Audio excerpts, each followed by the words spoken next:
Welcome back. If you just joined us, this is The Press. We're reaching you live from KAFTAN's television studio here in the nation's capital, Abuja.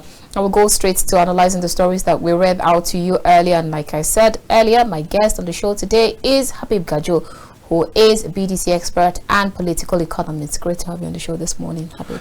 Thanks for having me, Anabel. Good morning. Good morning, Nigerians. All right, so our phone lines are open. You can call in to make your contributions or ask your question, but please leave your question or contribution at just 1 minute to every caller so we can manage our time. Quite a number of interesting stories on the headline, but let's start with the Punch newspaper. In fact, I'll take two together and I would like you to unbundle them together. The Punch newspaper says Dangote petrol supply. Federal government may slash 6 trillion naira for fuel imports. And then the writers there says 520 billion naira monthly fuel import expected to drop as Dangote begins supply in June. I'd like to get how optimistic you are with the fact that finally when Dangote starts to reel out his own fuel, they begin their supply in June, 520 billion naira monthly fuel supply expected to drop. And then federal government may slash 6 trillion naira from fuel import, and how that will affect both the person that is driving their kabu, the person that is using the fuel for their pass my neighbor generator, or the woman that is using the fuel to start her grinding machine, or how it will affect Nigerians generally. That's one on the side. And the second one is from the Nation's newspaper. Says Tinubu likely to get minister's performance record this week. Aren't you so optimistic to get to know some of, because especially some people will say there are some ministers that we don't even know they exist, or that they are ministers to some ministries. You just don't hear about them, but there are some that they are all up in your faces, on our faces every time. So won't you be optimistic to see that, oh, XYZ minister that we thought does not exist actually exists, but that's what their performance has been so far? Well, let me start with how the 6 trillion naira slash of the fuel import will affect Nigeria.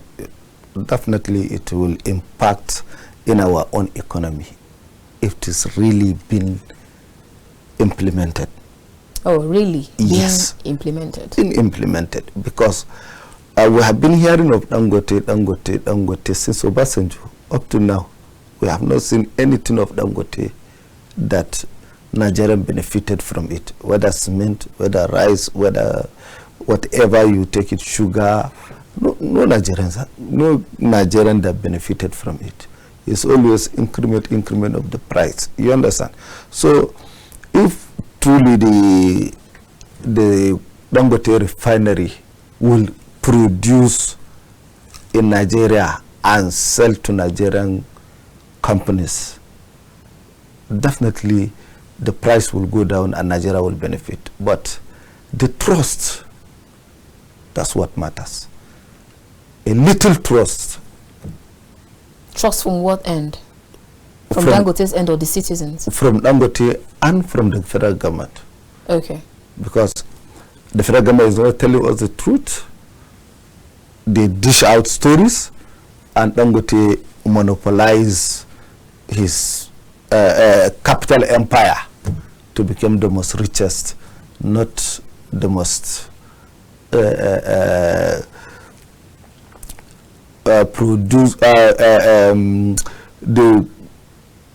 most capitalist that help the society.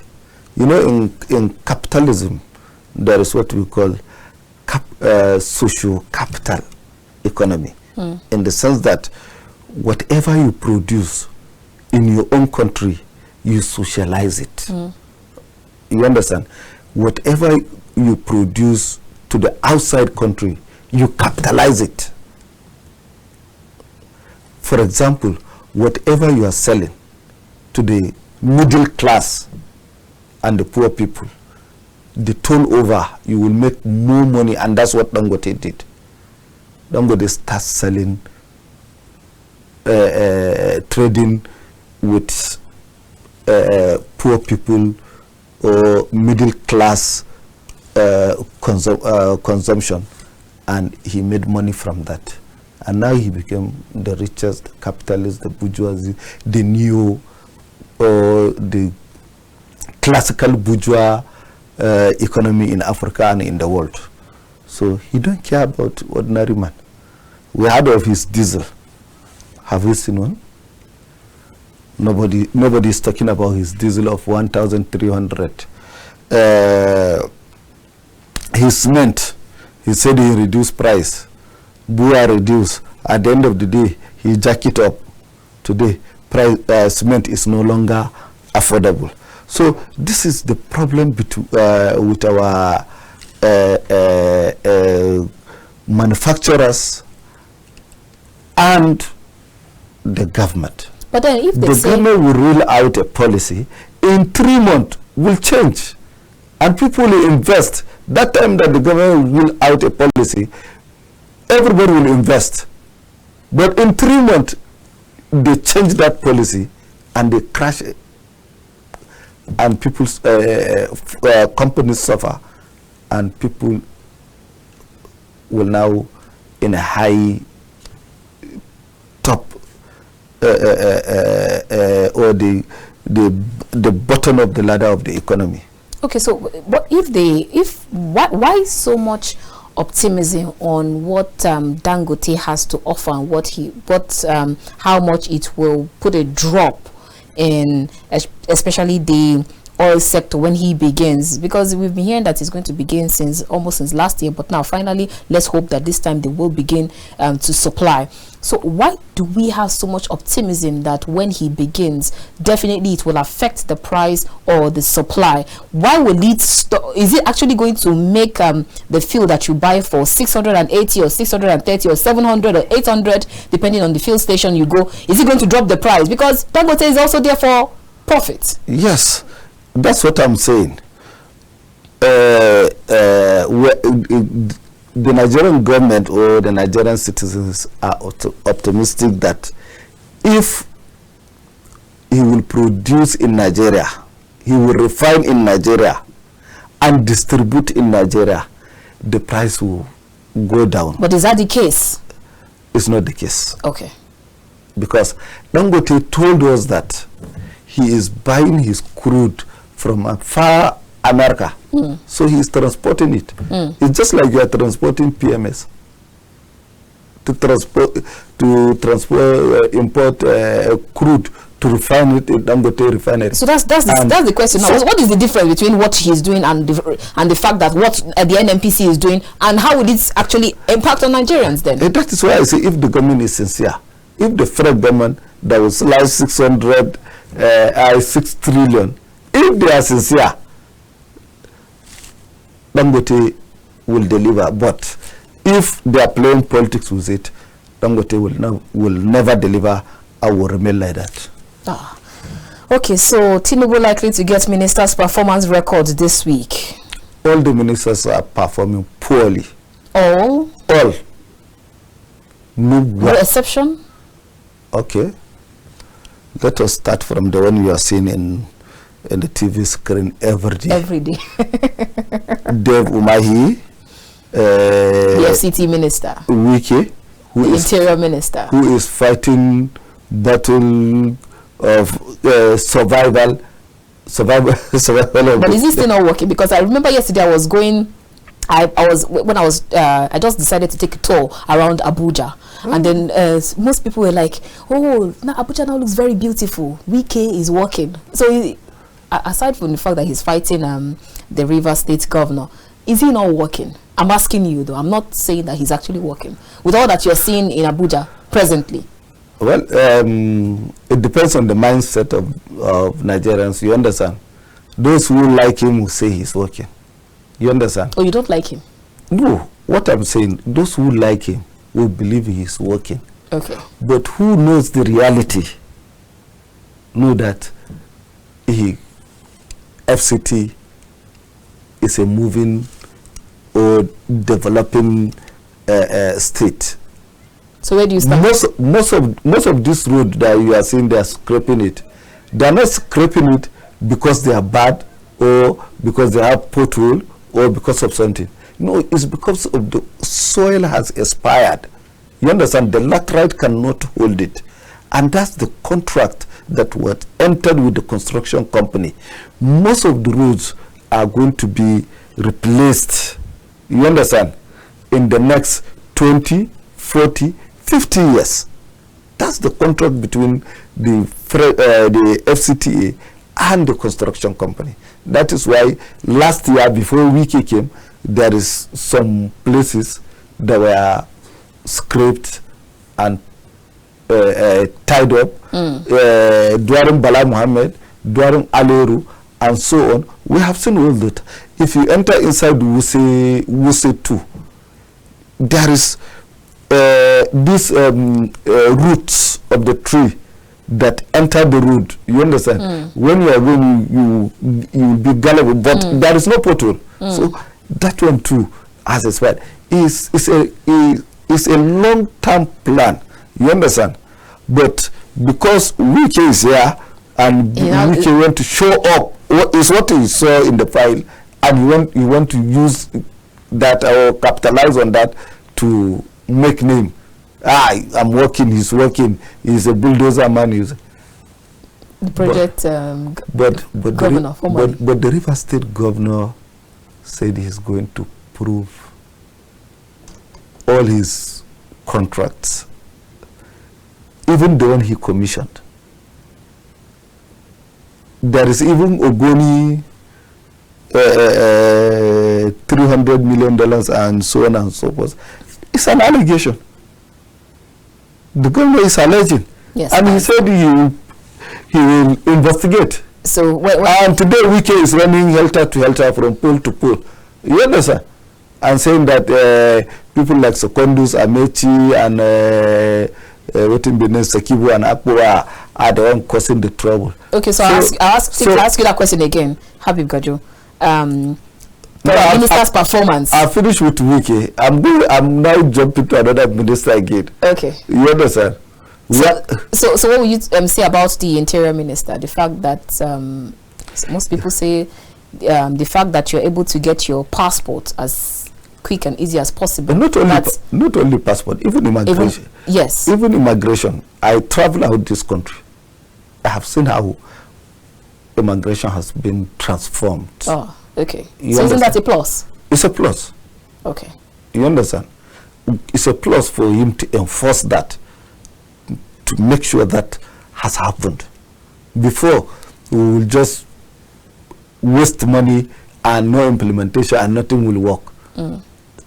Today, if you go, you just place your passport, your data will come out. They ask you, take your passport, print here, put your 5 fingerprint, 2 fingerprint. They stamp your passport and go. In less than 5 minutes, you have been cleared. Before, we will be on the queue for more than 30 minutes for our own immigration in our own country to screen us, to allow us enter our own country. You know, that deserves commendation. You understand? Maybe he will get 49% or 50%. The Minister of Foreign Affairs, look at how they messed up our foreign affairs, foreign policy and relationship outside Nigeria. Who again? Minister of Finance telling us wrong figures, complicating the whole economy in this country. As a coordinating minister, he was talking different, central bank will talk different, and the president will take his own decision without contradicting the minister. So I think that Minister Yemi Edu, the way people praise him when he took over, I think he lost focus. That one need to be checked. Then which minister again? The aviation minister, the power minister. No, I'm coming to the power minister. The aviation minister, he came with his own paparazzi, go around with media, airport to airport, 1, 2, 3 plane crash, and so on. He cooled down. So he too need to be examined And can you give him 30%? I don't know. Whether Tinubu, because during Jonathan is a report card. It's a report card. Every minister has his own report card. Right. You understand? So now we are waiting for them to bring the energy minister, the power minister, the minister of electricity, the minister of what is it? Lanta. You know Lanta? Habib Gajo.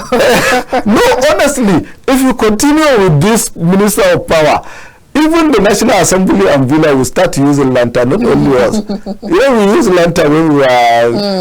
we didn't use lantern in school because in school we have electricity. But when we are back home to do our homework, na lantern. Or you use the other one, we call it Ochanja. Ochanja. Achibalbal. We call it in Hausa Achibalbal. You understand? So, before this minister flogged Nigeria into a total darkness, this man needs to be investigated, prosecuted, and jailed if he found guilty, because a lot have gone in the Ministry of Power. A man that cannot defend his own policies, his own principle, the president, commander-in-chief, policies on power in the National Assembly. I don't think that man deserves to be a minister. He can talk.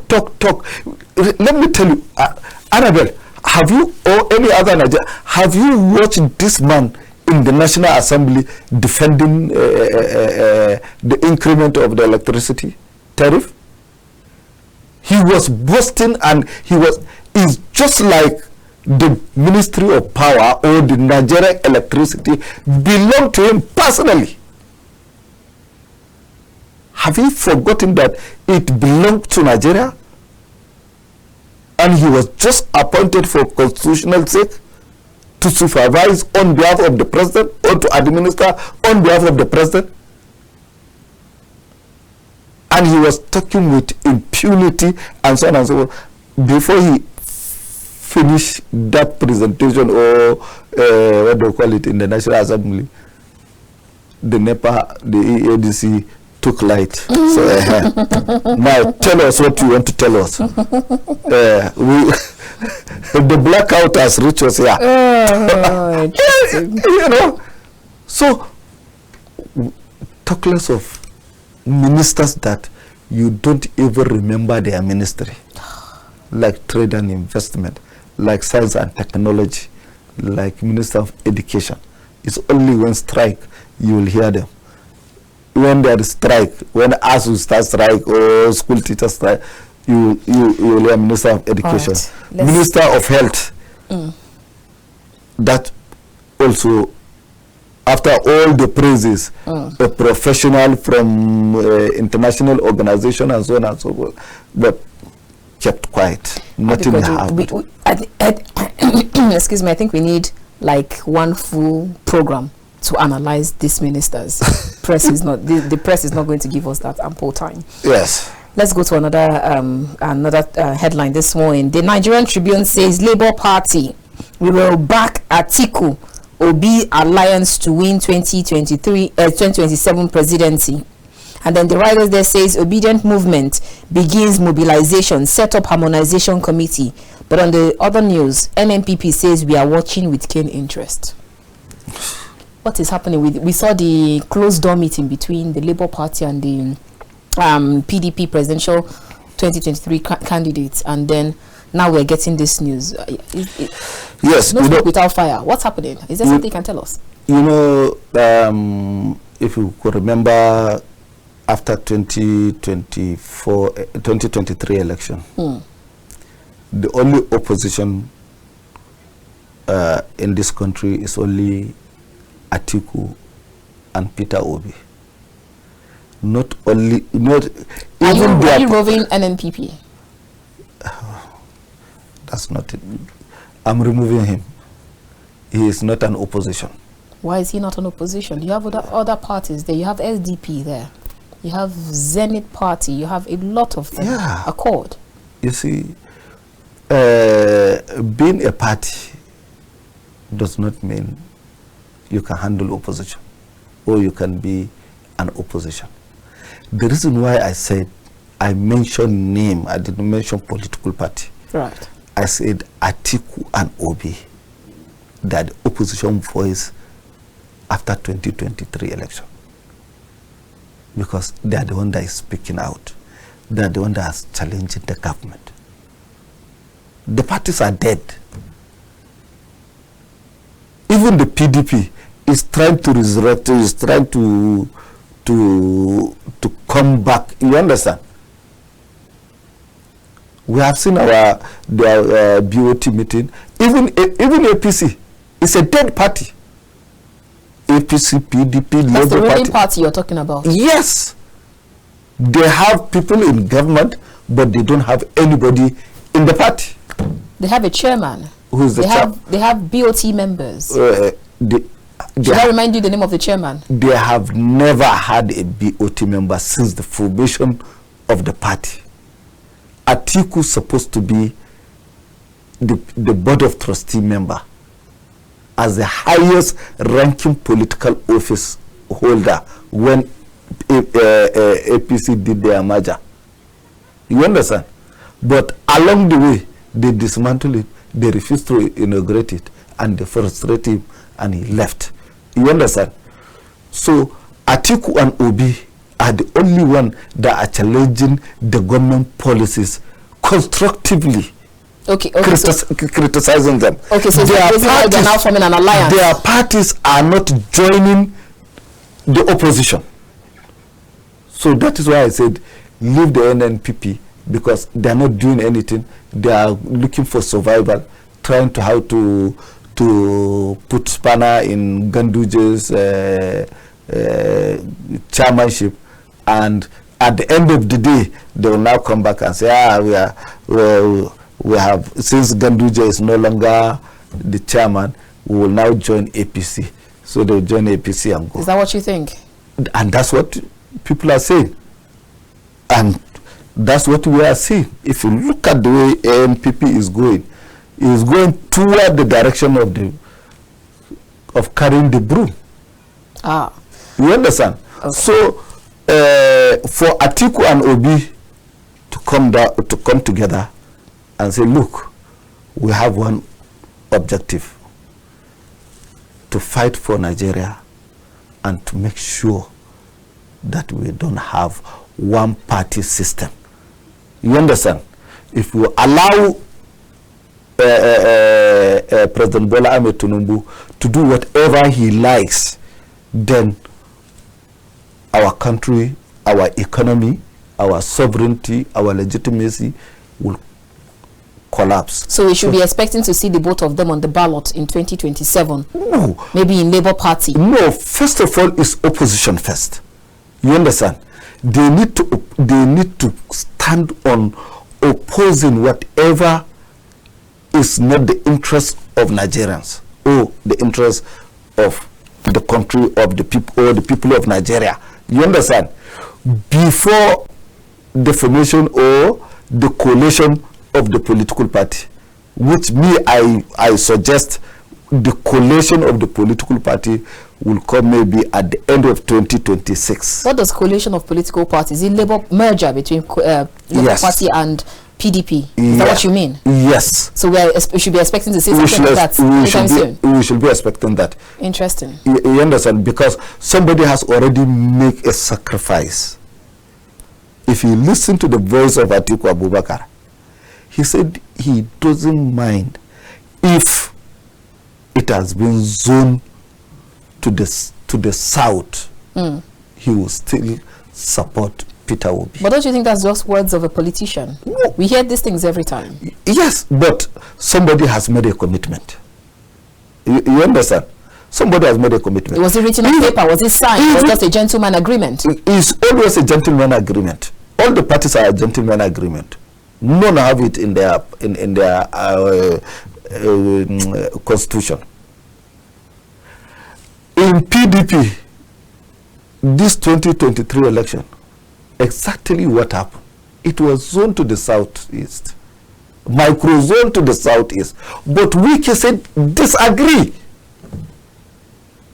and use governors of Abia, Tinubu, and so on and so forth. In fact, the governor of Tinubu is even the chairman.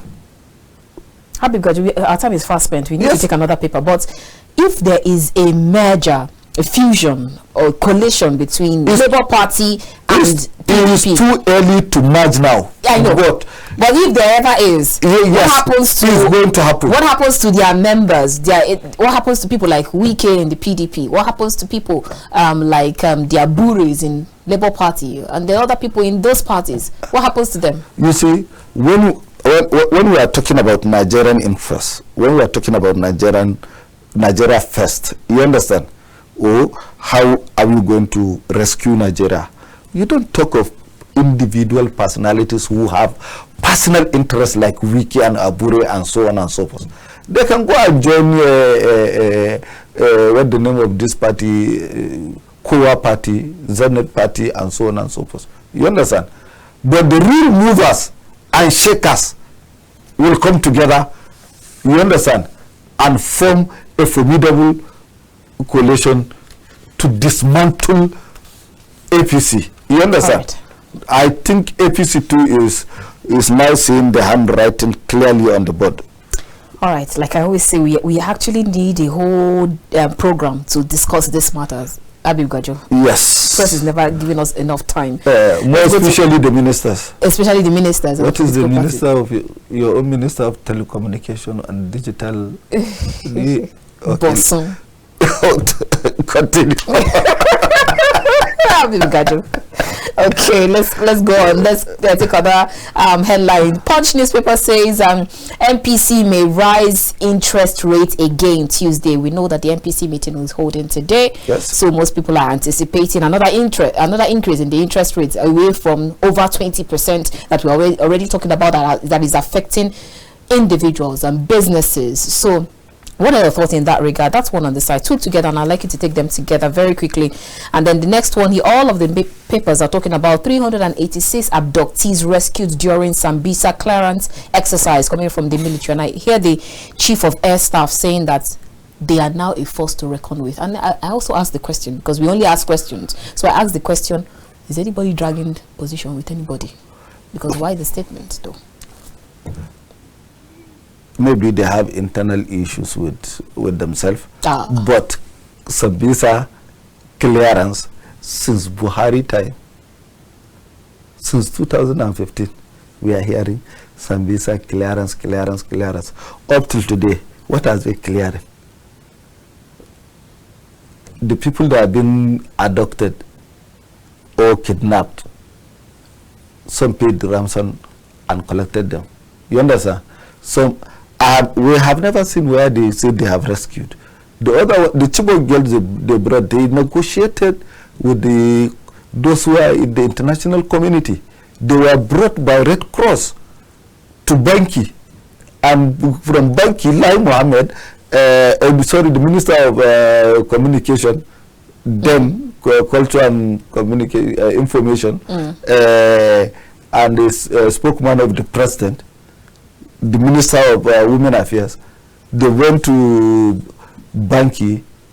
They were flown to Banki with helicopter and the helicopter is Red Cross helicopter, and was brought to Adamawa International Airport, from Adamawa to Villa. So tell me, who are they rescuing? This is a negotiation. They paid to get the first set of the Boko Haram kidnapped girls, Chibok girls. Now, if you go to Dapchi, the same thing. They negotiated, they paid. The government of that time paid almost $70 million. Some said it's in euro, you understand? But at the end of the day, they left one girl.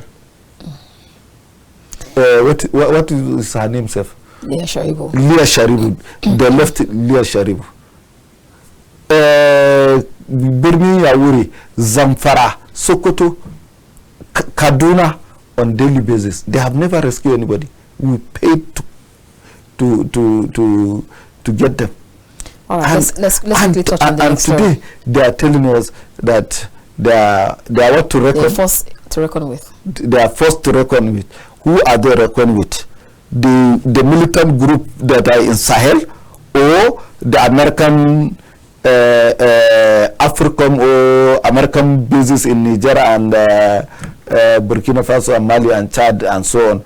Are they going to reckon with them to secure Nigeria? You know, all right. I don't know what the military are saying. All right, let's quickly take the next one.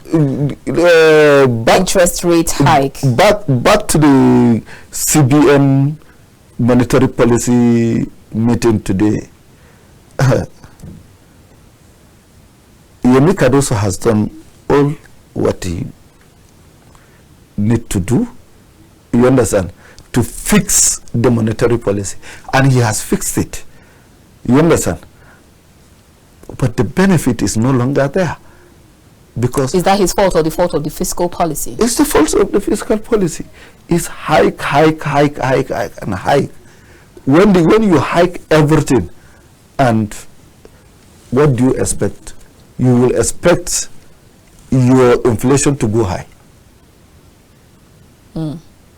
But when you reduce and hike some, you expect your inflation to go down. But interest rate, the last meeting, interest rate was at 24.75% and inflation rate at 31.7%, but now over 33%. So if they increase the interest rate again, and they are going to increase it today, is that the fault of the fiscal policy? And how will it affect Nigerians? A lot of people don't even understand what interest rate means. Habib Gajo.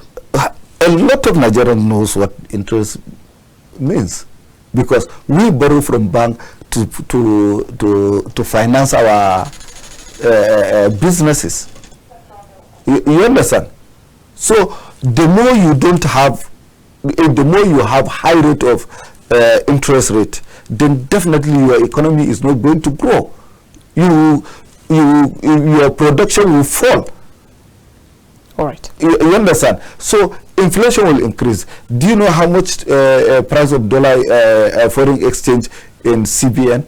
Go and check their website. All right. Go to custom and check how much is import duty. You will see. The executive are not doing anything. We are not close to anywhere. And look at the shortage of naira.